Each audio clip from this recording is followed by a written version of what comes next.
In this video, I'll be showing you how to insert image in Photoshop. It's a very simple method, so if you find this video helpful, be sure to drop a like and subscribe.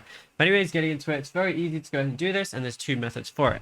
So whenever you open up Photoshop, you can make a new file, or you can open up something like an image or anything like that. So let's say I wanted to open up this image. I can go ahead and press open right here, and that image is now opened.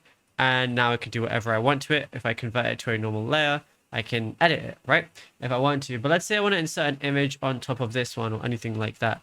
All I got to go ahead and do is I can literally let me just go ahead and make a new thing, or we'll just go ahead and open up this right now.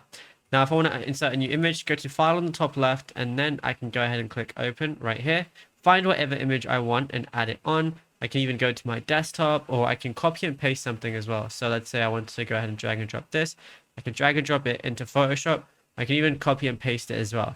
And yeah, it's as simple as that. Now, if you found this video helpful, be sure to drop a like and subscribe, and check out our other tutorials as well.